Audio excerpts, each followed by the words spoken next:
And Jason's here now. Whoa. That's where it all went wrong. Yeah. It was all going so well till then. I love that wig. It's a fantastic wig. I had a makeover this year. Did it? Yeah, it was even better. Wow, how did it have a makeover? It was a bit less Francis Rossi, I thought, and a little bit more Paris Hilton. Oh, your ponytail. Yeah. Ponytail's next.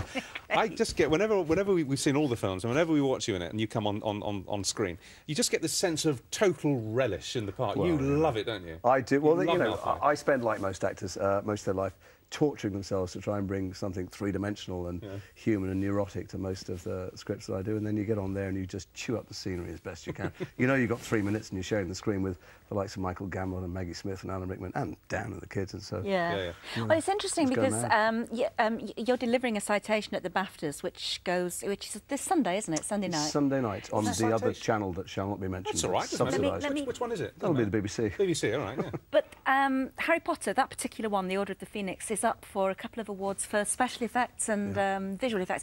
And you say that the special effects guys are fantastic because you sort of actually, they say, if the scene says you go out and you slam the door, you simply say to them, can't I just let a bit of magic do? Well, this time, actually, there's a scene, there's a lot of the scene that was cut. Gary Oldman and I had a big kind of ninja wand battle, and they left us alone with what's called second unit. The main unit went off to shoot, actually, the battle, Ray Fiennes and Michael Gambon, and Gary and I were left to go, Gary go, can I go like that with a wand, and then the rock will, like, swirl around and smash on his head? And they go, yeah, and I go, well, all right, then. Well, how about if I go like that, can the sky suddenly turn into a vacuum that sucks him down and put... Yeah, sure. So we shot for a long time this battle. In fact, I stroked my cane, if you pardon my French, and then sent a double bolt at him that kind of wrapped him up. And then, of course, when I finally went to do the dubbing on it, none of that was there. And I said to David, what happened to the kind of extensive battle? He said, well, if it was a film called Lucius versus Sirius, I have my third act. But sadly, there's more of the story to tell, so we couldn't use it. You guys are like schoolboys, you know, sort of working out how Batman and Superman might actually... That's exactly what it was like. Yeah. At some point, Gary went, yeah, how about I come over, break a couple of heads, and then stab him right through the chest with a wand? And David went, yeah, it's kind of a kid's film, really, Gary.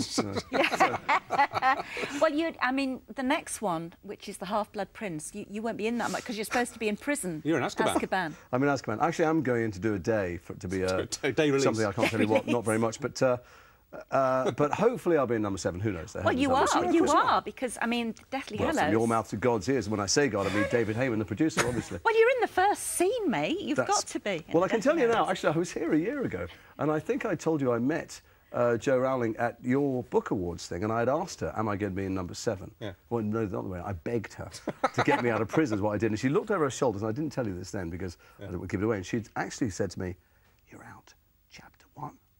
Yeah. And I said, you're kidding, what happens then? And she went, and I read the book, and I am out chapter 1, and then, frankly, not much happens to me for a very long time. All right, we'll sit tight. OK, listen, we're taking a quick break now, more from just you, Steptoe and Son, because you are... I mean, the BBC are doing 4 dramas, aren't they, about... They are. They're doing Huey Green, Life of Off-Screen, obviously, Huey Green, Tony Hancock, Frankie Howard and Steptoe and Son.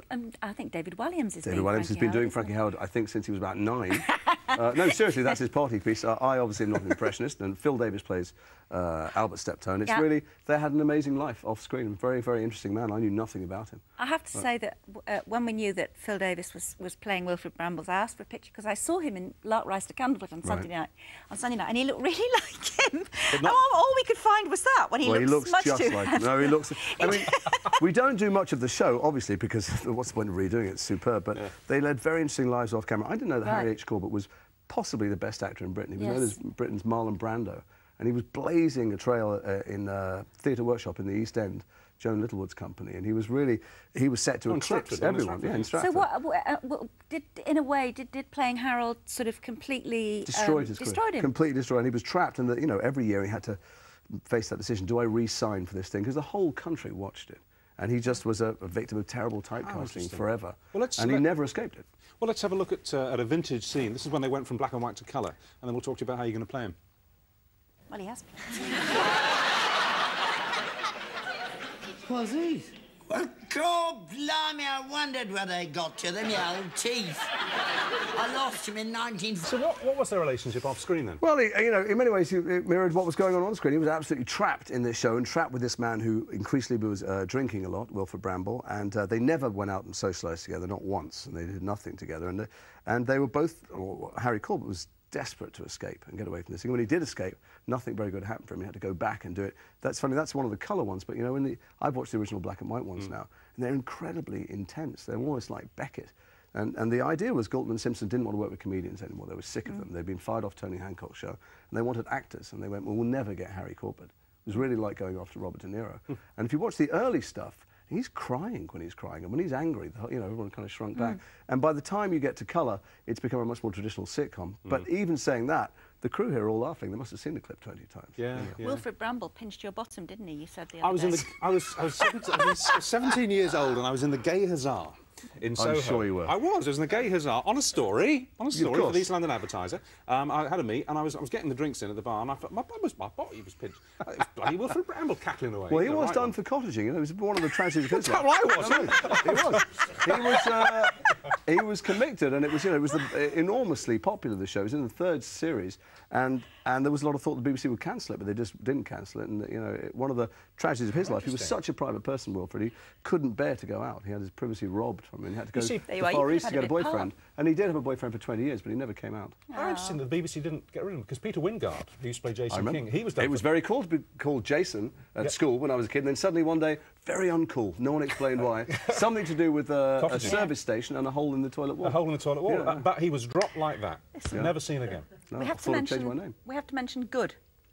You do. You do. We You're have to very mention good. Good. Thanks. No, there's a film I made with Viggo Mortensen. It will be out later this year. Oh, the guy who played Aragorn. The guy who played Aragorn and History of Violence. He's nominated for an Oscar this year for Eastern Promises and a BAFTA, of course. And I'll be seeing him on Sunday. Shot in Hungary. It's about Germany in the 30s, and it's about how hard it is to be a good person in circumstances like in a fascist state. And what are we doing? And really, the point of making a film about then is about now.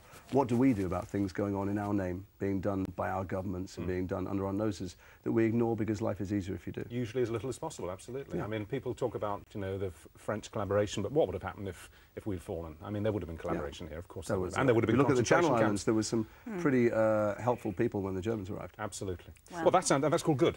That's called Good, and it's a very special piece of work. Yeah. You're a busy little bee, aren't you? I try, you know, I get home, my wife, I get under her feet, she kicks me out of the house. Work. All right, lovely to see you again. Lovely to see you. And good luck with whatever you do next. Thank you very much indeed. I'll tell you about it off camera later. And that's it for tonight. Thanks for watching. Comedy duo Mitchell and Webb are going to be